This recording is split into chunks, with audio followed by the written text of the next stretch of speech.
And he's loose again. Edwards off the frame. Pumped it back down to Edwards. They hand it off to Johnson. Boise State has won. Right now, and they take a downfield shot. And the catch is made. It's Ryan Williams. Still sitting free. Touchdown.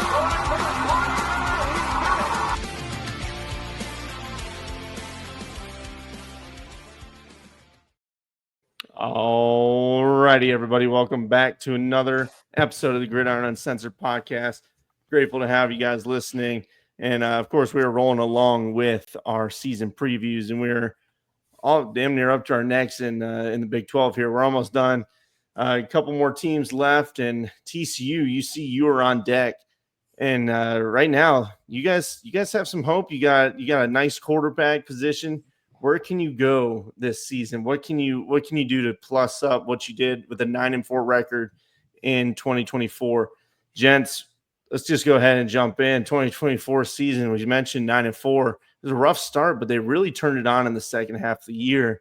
They're looking to build off that momentum and really not drop some of these games. I mean, looking at it, SMU beat them 66-42.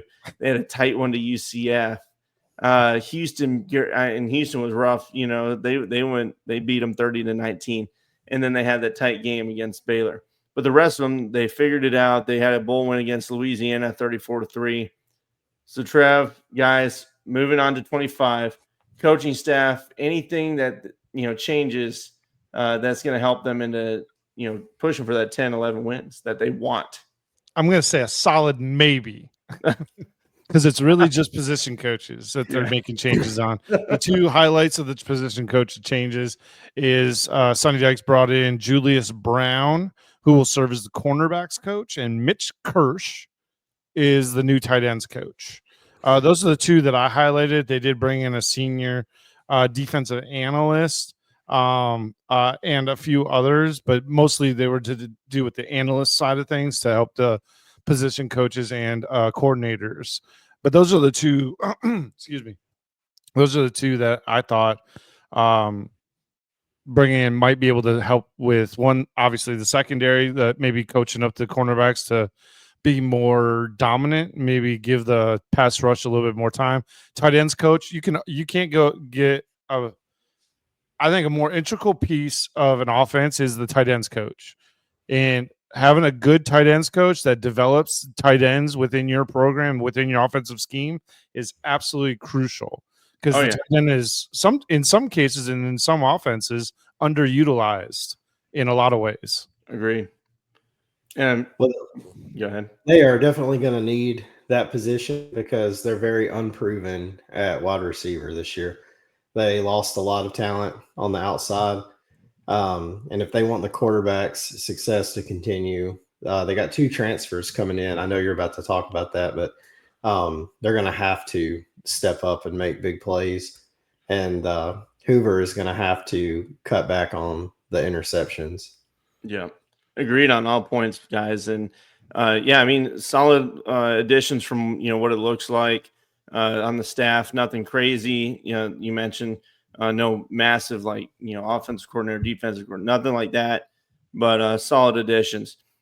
Blake, you mentioned portal, and portal class, 62nd in the country, 8 in 4. Oh, excuse me, wrong team. Looking at that, 53rd in the country on the portal rankings, and they had 12 in, 20 out. I was looking at my Notre Dame notes. My bad.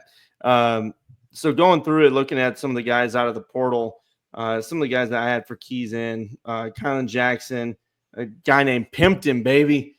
Pimpton. Let's go. Dwyer, and then Corian Barnes were some guys that has keyed in. Obviously, there's more we'll talk about, but just, quick hitters. Key out, quarterback, Hedgney. That was one that obviously he's not going to start, but the depth piece, sucks to lose. We mentioned him earlier for the other teams. The other one is kind of Salter, Brockmeyer, Tony Jr. Those are all guys that I've got written down as key losses. Outside of that, not bad, not a horrible class, but definitely got some pieces that they need, especially like you mentioned out wide and elsewhere. Boys, what do you see on the that you like out of this portal class? Yeah, for me, there's only one that I like out of the portal class, honestly, and it's the wide receiver out of Idaho, who did himself a whole lot of favors by showing out at Idaho, and he comes in as a 4-star rated transfer, and more than likely is going to be one of 3 starters to start the season. Now they did that. I also notated that they also brought in 2 4-star wide receivers, big body guys, or one big body guy, one smaller, probably slot guy, both at a 90 and a 95 overall ranking at a 4-star, one at the 12th best wide receiver, and the and the other he's rated top 50 at his position, but they're both very good prospects, potentially get some time on the offense too. Wide receiver is the main sticking point for me against with this team, because well, if you can't move the ball, and what's the freaking point, guys? What's the freaking point? Overall, I think they have all the pieces they need to have a good season. They just have to be consistent, and especially on defense. It's not that they played great. They didn't really play great last year, but it was the teams that they lost to. The Houston loss is horrible. Giving up 60 to any team, no matter how good, is awful. The third down defense has got to improve. They've got to get a pass rush going. They have 2 guys on the line up front defensively. Devine Deal and Marcus Steele, 325-pound nose guard. That's huge to have on the inside there. And then they've got a good guy in the secondary coming out of Washington, Elijah Jackson. I've read a couple boards today on TCU that people expect a lot out of him, but he was hurt a lot of the season last year. But evidently, while he did play, he made some big plays for Washington. But my biggest concern for TCU next year is the running game. They did not really have it last year. They averaged 3.5, 3.7, as a matter of fact. And you just can't – it makes it very difficult to win games like that, even if you have an efficient passing attack. Look at Colorado. We've said that for 2 years now about them. If you're not balanced, eventually it catches up with you. And that's why I'm not out on TCU or anything, because the pieces are there. I just think they need to be very consistent and much more consistent than last year. Yeah, I absolutely agree. And you mentioned the run game; it was abysmal. It really just you can't win. You can't win football games if you can't run the goddamn football. Yep. So when you look at offense, because we talked a little bit about the portal here, it's Sonny Dykes' 4th season. It's time to get back into that playoff. They got the taste of it his first year round, and then now they want to get back to it. Quarterback wise, Hoover, he can sling the goddamn football. Dude's got an arm.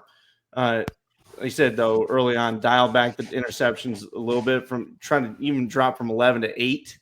Somewhere in that room, you're going to win another football game or two, and that right there gets you to the 11 10 win 11 win mark. You mentioned running game. Cam Cook's gone, but it still didn't really matter because they didn't run well. Yep. The big hit though was Beck. Who the receiving threat. That dude watched a couple of their games, and no matter what game it was, this guy was always finding a way to get open, get passes, deep balls, everything in between. So it's how do you replace that? And that's the guys in the portal that that we're mentioning. And Blake, if I remember correctly, was it on this one? No, maybe it's a different team. Trying to remember wide receiver. Looking at it, Manjack's coming in from Houston. That's the guy that can do some. Dwyer, but and Trevor, you mentioned him. You just got to prove it. You got to show what you got. And I don't know. I'm interested to see how this one turns out, especially with the offensive line too. Yeah, and like Blake mentioned the running back core. Well, they didn't do anything for themselves, but they picked up one running back out of all the transfers and all the recruits that they picked up. One running back. Kind of tells me all I need to know about what their priorities are as far as running game goes. They're going to be throwing. They're just going to throw the ball. Unless like one of the remaining running backs or even the freshman that they brought in somehow shows out. But yeah, I mean, I'm kind of with y'all guys on this one. Is that it's more or less a prove it thing for me with TCU. On the offensive side of the ball, we all know what they're pretty much going to do. We know that they're going to throw it, and that there will be a intermittent run every once in a while, and then we'll just kind of see what happens. What you got, you mentioned, the running back, they brought in one running back. They've got, a guy like Trent Battle he's played, but even still, I mean, that was, 44 carries for 4.2 yards, 2 touchdowns last season. I mean, it's all right. See if you can get more on that. And a lot of that maybe stems, up front too. It's not just a, running back problem. Even bringing in, Barnes from the portal will help. He's solid at UTSA, but it's the offensive line. They were really solid in pass pro. I liked what they did in looking at their numbers against the sack and everything, but it was just the run game. So we'll see if they can turn it around there. Defensively, that's a big one. I mean, you can't do what they did last season on defense and expect to win games as well as the running. So it's just a double whammy. I don't know how they even got to 9 when you look at just look at the running numbers and then defensively. They were 103rd in third down defense. Second half of the season, they talk about that, but pull it up real quick. The 2024 season, again, look at who they played in the second half. Utah offense, who couldn't pass. Texas Tech was okay. They had their moments. Baylor again, but then you played Oklahoma State.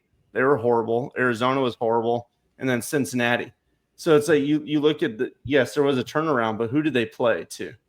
So it's something that I'm just curious to see how this defense improves going into this season. Guys, what do you see on the D, and can they turn it around? Well, no, not feeling it. Well, look, okay, so I'm not high on anybody that they brought in on defense except for one safety, I think. One safety I liked what I saw. I think he's Is it Kylan Jackson coming in? Well, maybe. Where is he? Kylan Jackson. Yeah, I like him, but actually I also like Ryan Yates out of Cal. Okay, yeah. Because I just like his size, 6'1", 200 pounds. It's a good size for a safety. But generally speaking, even with the transfer portal, I feel like they didn't do what they should have or needed to do to shore up. What have we been saying this whole time? The front seven. Yeah. They did not do anything to really shore up the front seven, in my opinion. They have a couple corners coming in. They have a couple linebackers coming in as far as freshmen. But as far as any of the transfer stuff goes, I feel like they focused way too much on safeties and well, they have a linebacker. I take that back. They did do one linebacker and one D lineman, but whatever. Yeah. Not enough. Not enough Horned Frogs, damn it. Not enough.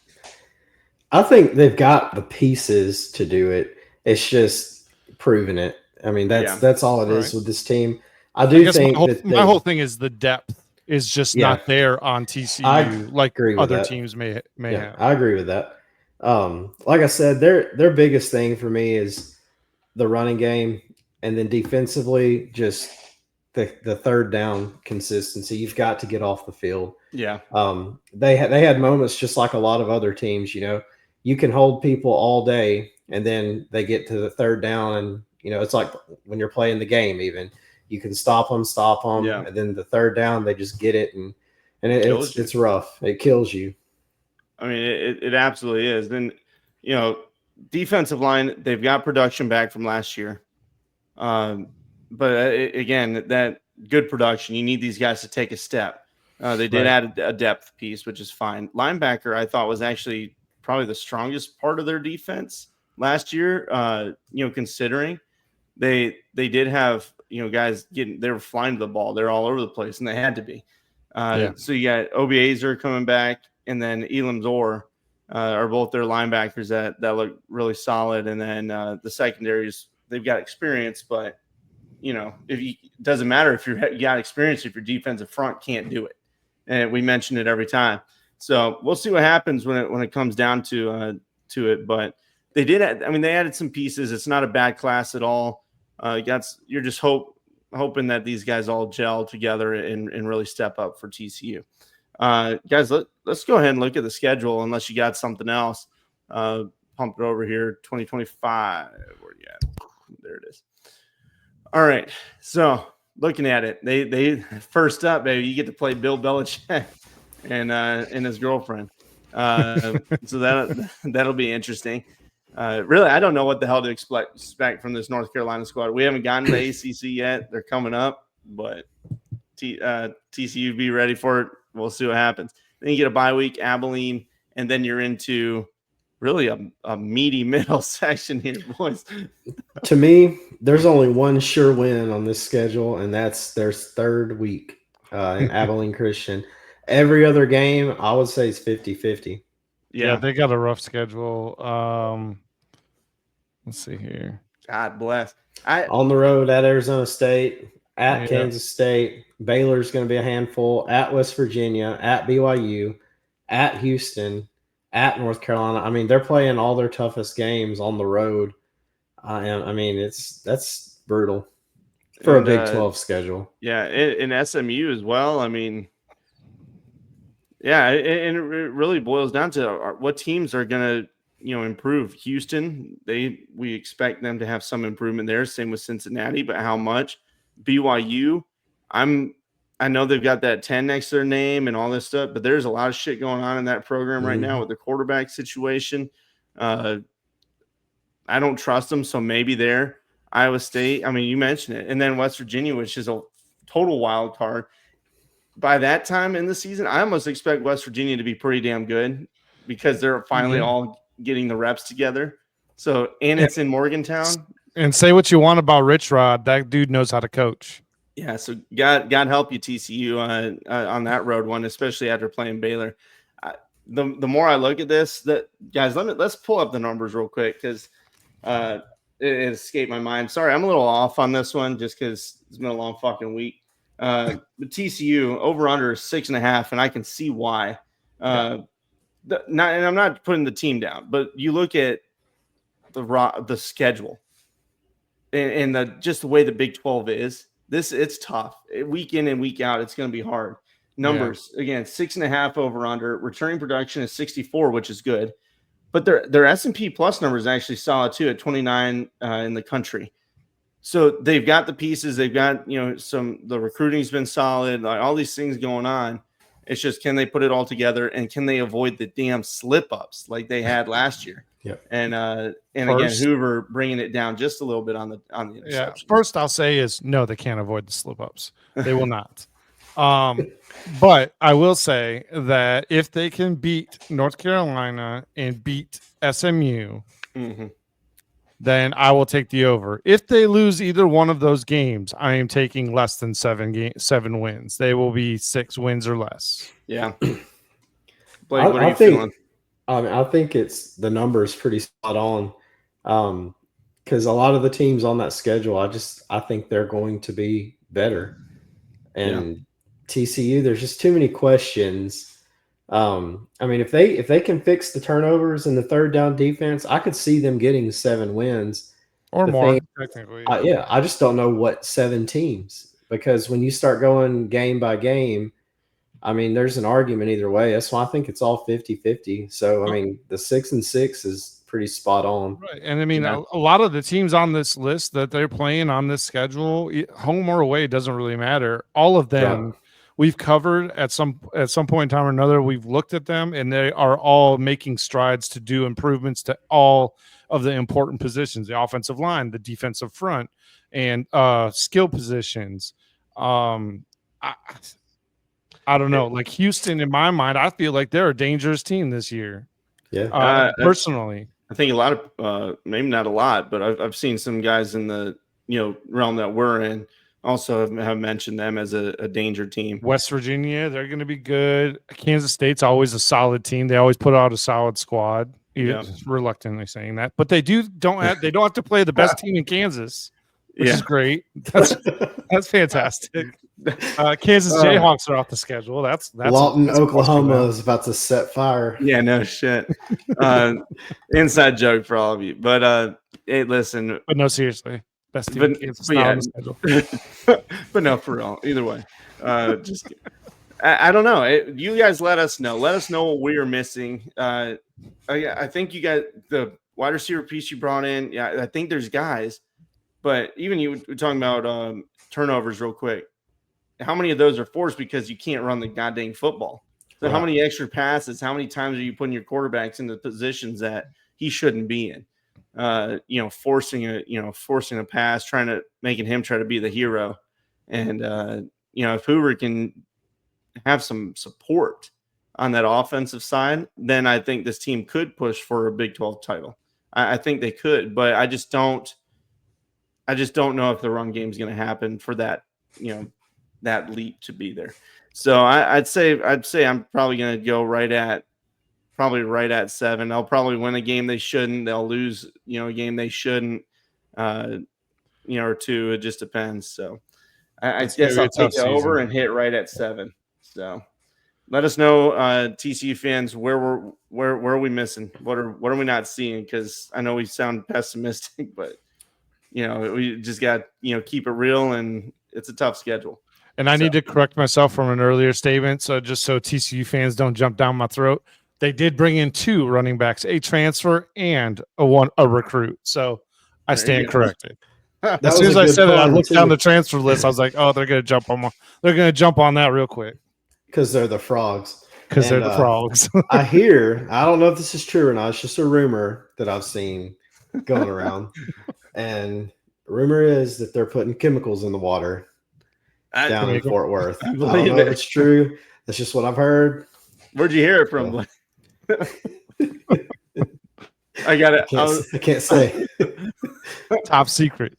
All right. Well, there's documents. There's documents. I got the documents right here. You do it much better than I do. But either way, guys, we appreciate you listening. Let us know what we missed, and holler at us in the comments, YouTube, Facebook, all that good stuff. Make sure you sub.